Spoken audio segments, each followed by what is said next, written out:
ओम शांति। 20 जुलाई 2022। मीठे प्यारे बाबा के आज के मधुर महावाक्य। आज की मुरली में बाबा हम ब्राह्मण बच्चों को एक विशेष टाइटल देते हैं। बाबा कहते कि हम सब रूहानी सेना हैं और हमें इस शुद्ध नशे में रहना चाहिए कि हमारे बगैर रावण से सारे विश्व की रक्षा कोई भी नहीं कर सकता। और बाबा आज हमें समझाने देते कि हमें सदा श्रीमत पर श्रेष्ठ कर्म करने हैं, पूरा पूरा नष्टो मोहा बनना है, सदा सच्ची दिल रखनी है, क्योंकि सच्ची दिल पर साहिब राजी। और बाबा हमें कहते हैं कि हमें सदा खुशी की खुराक खाकर तंदुरुस्त और खुशनुमा बनना है।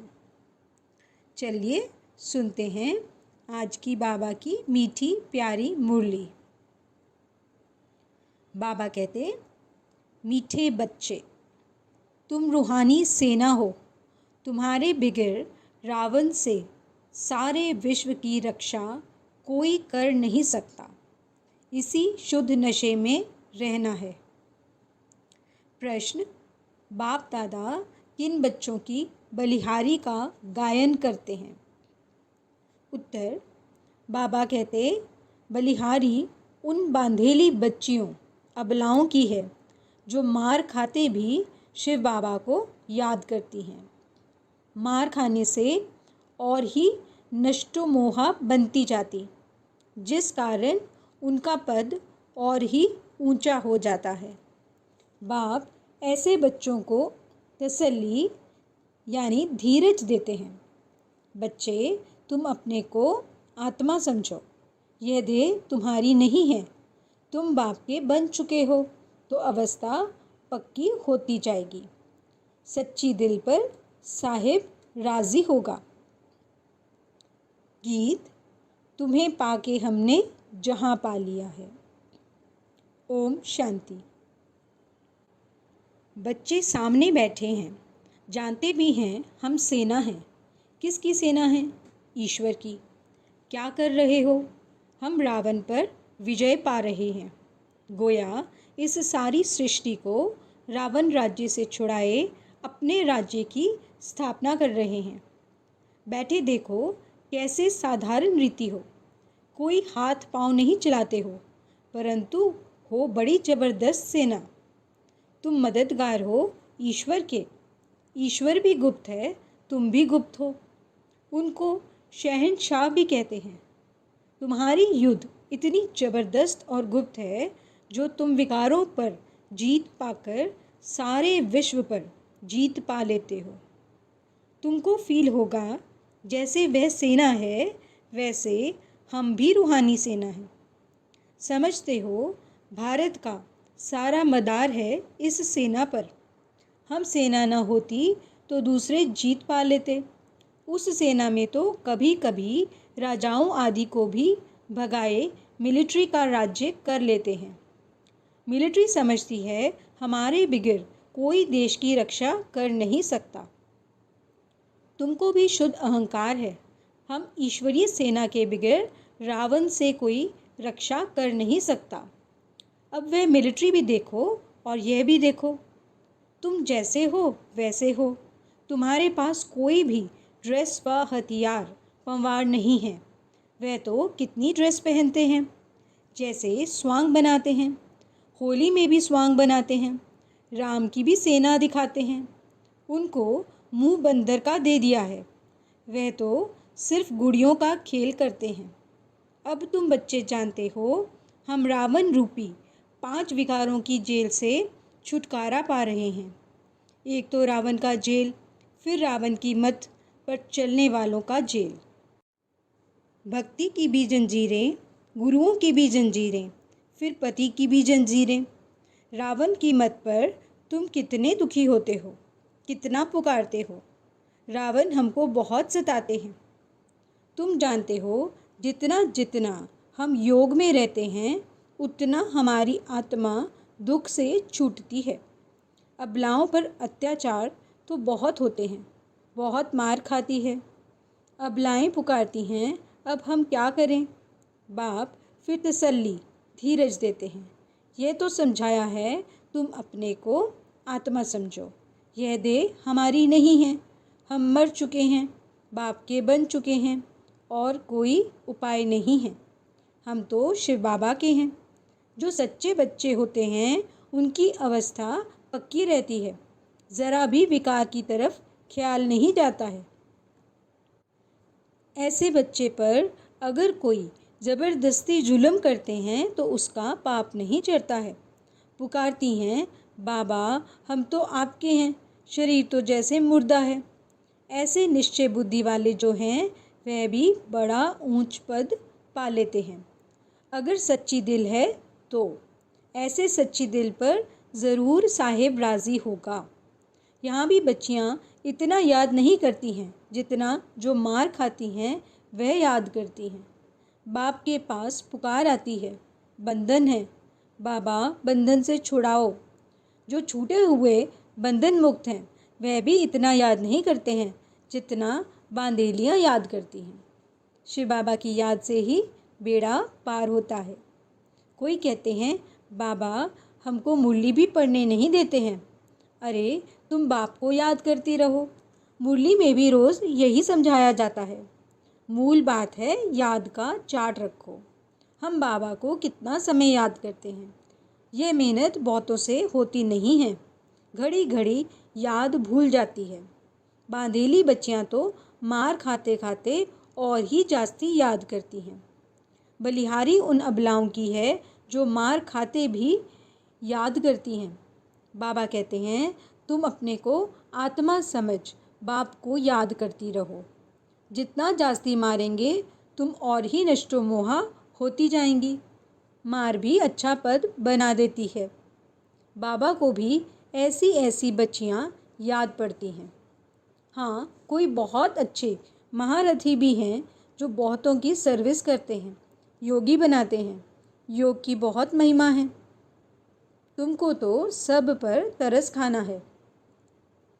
तुम बच्चे गीता को रेफ़र करते हो। उन्हों की बुद्धि में सिर्फ यह है कि कृष्ण भगवान ने राजयोग सिखाया।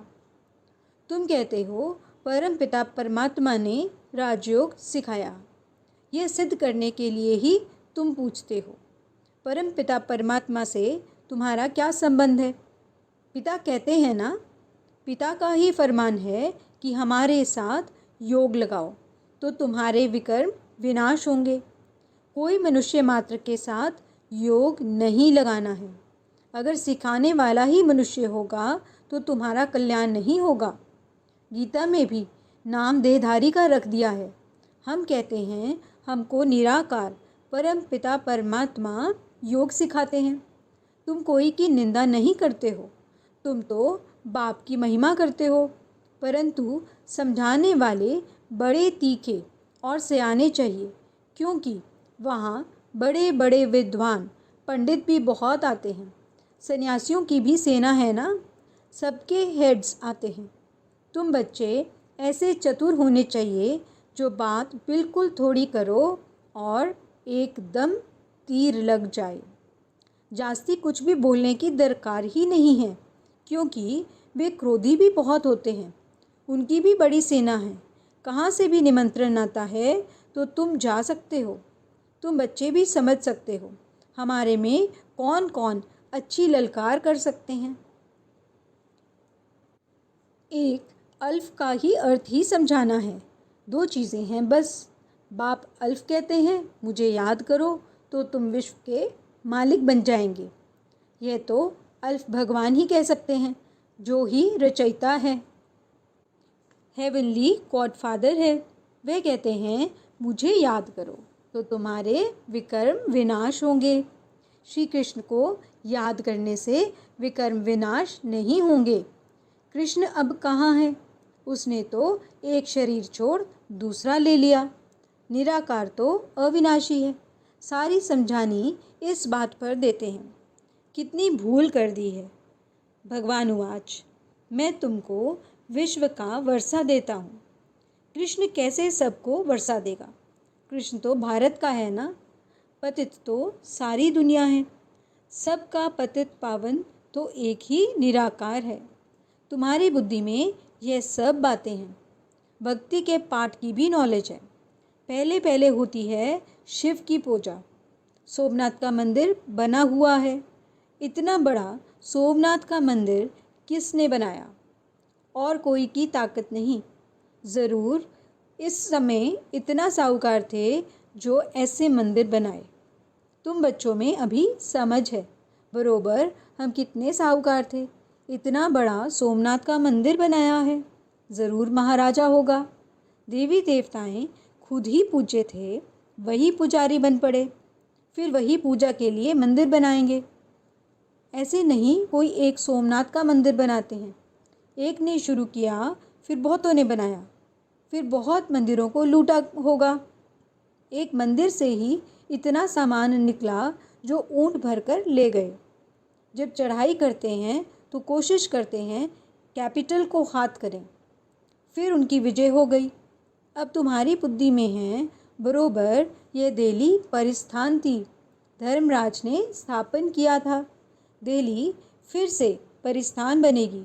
उसके लिए हम राजयोग सीख रहे हैं। अब तुम सुनते हो तो बुद्धि में नशा चढ़ता है। समझते हो हमारा राज्य स्थापन हो रहा है। हमारा नाम बाला है। कहा भी जाता है गुप्त सेना, नॉन वायलेंस। इतना बड़ा अर्थ कोई नहीं समझते हैं। तुम न स्थूल हथियार उठाते, न काम कटारी चलाते। तुम ही नॉन वायलेंस शक्ति सेना हो, जिन्होंने योग बल से राज्य पाया है। विश्व का मालिक बनने के लिए श्रीमत पर हम एक बाप को ही याद करते हैं। जानते हैं अभी यह नाटक पूरा होता है, फिर नए सिर शुरू होगा। यह अविनाशी नाटक है। यह कब विनाश नहीं होता है।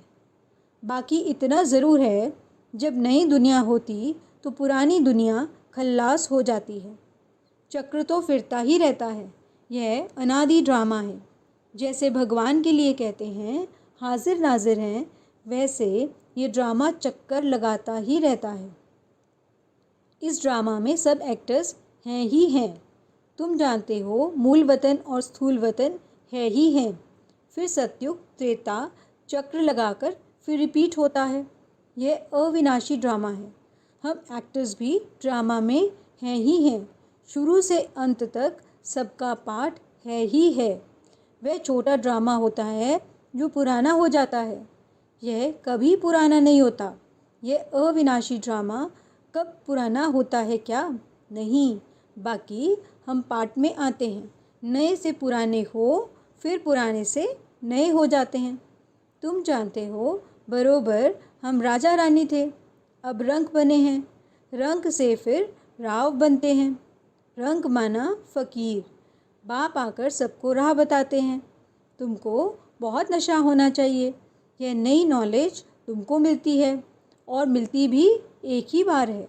यह समझते हो ना कि हम डायरेक्शन अनुसार इस सृष्टि पर अपनी बादशाही स्थापन कर रहे हैं। बाप कहते हैं मुझे याद करो और बादशाही को याद करो। हाँ, बाकी ये सितम तो होंगे ही। सितम भी कर्म भोग है। पुरुष स्त्री को मारता है, ऐसे ही कोई मार सकता है क्या? तुमने भी उनको मारा होगा। वही हिसाब किताब चुकतू हो रहा है। यह सब कर्मों का हिसाब किताब है। अब तुम श्रीमत पर श्रेष्ठ कर्म कर रहे हो। अब कोई भ्रष्ट कर्म नहीं करना। सबसे श्रेष्ठ कर्म है सबको बाप का परिचय देना। बाप का फरमान मिला है, माम एकम याद करो। सभी बाप को ही भूले हुए हैं। शिव की पूजा करते हैं, परंतु जानते कुछ भी नहीं। अमरनाथ पर भी बड़ा लिंग बना रखा है। इतना बड़ा बाप का रूप है क्या? कुछ भी पता नहीं है। अब तुम बच्चे इन सब बातों को यथार्थ समझ गए हो। अच्छा, मीठे मीठे सिकिलदे बच्चों प्रति माता पिता बाप दादा का याद प्यार और गुड मॉर्निंग। रूहानी बाप की रूहानी बच्चों को नमस्ते। हम रूहानी बच्चों की रूहानी बाप दादा को याद प्यार, गुड मॉर्निंग और नमस्ते। धारणा के लिए मुख्य सार। पहला पॉइंट, श्रीमत पर सदा श्रेष्ठ कर्म करने हैं। कोई भी भ्रष्ट कर्म न हो, इसका ध्यान रखना है। बहुतों को योगी बनाने की सेवा करनी है। दूसरा पॉइंट, सच्ची दिल रखनी है। शरीर तो जैसे मुर्दा है, इसका अभिमान छोड़ देना है। पूरा पूरा नष्टो मोहा बनना है। वरदान, कल्प कल्प के विजय की नूंद को स्मृति में रख सदा निश्चिंत रहने वाले निश्चय बुद्धि विजयी भव। निश्चय बुद्धि बच्चे व्यवहार व परमार्थ के हर कार्य में सदा विजय की अनुभूति करते हैं। भल कैसा भी साधारण कर्म हो, लेकिन उन्हें विजय का अधिकार अवश्य प्राप्त होता है। वे कोई भी कार्य में स्वयं से दिल शिकस्त नहीं होते, क्योंकि निश्चय है कि कल्प कल्प के हम विजयी हैं। जिसका मददगार स्वयं भगवान है, उसकी विजय नहीं होगी तो किसकी होगी? इस भावी को कोई टाल नहीं सकता। यह निश्चय और नशा निश्चिंत बना देता है। स्लोगन, सदा खुशी की खुराक द्वारा तंदुरुस्त, खुशी के खजाने से संपन्न, खुशनुमा बनो। मातेश्वरी जी के अनमोल महावाक्य। हम कहते हैं कल्प 5000 वर्ष का है और यह कल्प हर कल्प हूबहू रिपीट होता है। इस पर बहुत मनुष्यों का प्रश्न है, कल्प इतना बड़ा है, वह फिर 5000 वर्ष का कैसे हो सकता है? कल्प तो लाखों वर्ष का होता है। जब ऐसी चीज़ निकली हुई है जिससे मालूम पड़ता है कि यह कोई लाखों वर्ष की है, फिर मनुष्य कैसे मानेंगे कि कल्प 5000 वर्ष का है? अगर कोई कहे कि हिस्ट्री लाखों वर्ष की बनी हुई है, तो उन्हें समझाओ कि लाखों वर्ष की हिस्ट्रियाँ कैसे रह सकती हैं। यह जो कल्प के अंदर इतनी उथल पाथल होती है, इतना विनाश होता है, जिसमें सारी बादशाही का ही विनाश हो जाता है, तो तुम्हारी वो हिस्ट्री साबित कैसे रहेगी? फिर एक्यूरेट हिस्ट्री का कैसे पता पड़ेगा? तो यह बात सिद्ध नहीं होती। अब अपने को तो स्वयं वर्ल्ड ऑलमाइटी अथॉरिटी परमात्मा एक्यूरेट सुनाता है और साथ साथ हमें दिव्य दृष्टि द्वारा साक्षात्कार भी कराता है। तो क्या हम उस पर विश्वास नहीं करेंगे? अवश्य भल कोई साक्षात्कार पर निश्चय ना भी करे, परंतु स्वयं परमात्मा हमें सन्मुख सुना रहे हैं। पहले तो हमको यह निश्चय है कि हमें पढ़ाने वाला कौन, और फिर सारी सृष्टि कैसे हूबहू चक्र लगाती है, इस राज को भी हम समझ चुके हैं। तभी हम अपने अनुभव और प्रैक्टिकल जीवन को देख यथार्थ कह रहे हैं कि कल्प 5000 वर्ष का है। दूसरा पॉइंट, आत्मा और परमात्मा का अंतर भेद इस पर समझाया जाता है कि आत्मा और परमात्मा का रूप एक जैसा ज्योति रूप है। आत्मा और परमात्मा की आत्मा का साइज एक ही रीति में है। बाकी आत्मा और परमात्मा में सिर्फ गुणों की ताकत का फर्क अवश्य है। अब यह जो इतने गुण हैं, वो सारी महिमा परमात्मा की है। परमात्मा दुख सुख से न्यारा है, सर्वशक्तिवान है, सर्वगुण संपन्न है, 16 कला संपूर्ण है। उनकी ही सारी शक्ति काम कर रही है। बाकी मनुष्य आत्मा की कोई शक्ति नहीं चल सकती है। परमात्मा का ही सारा पाठ चलता है। भल परमात्मा पाठ में भी आता है तो भी खुद न्यारा रहता है, लेकिन आत्मा पाठ में आते भी पाठधारी के रूप में आ जाती है। परमात्मा पाठ में आते भी कर्म बंधन से न्यारा है। आत्मा पाठ में आते कर्म बंधन के वश हो जाती है। यह है आत्मा और परमात्मा का अंतर। अच्छा, ओम शांति।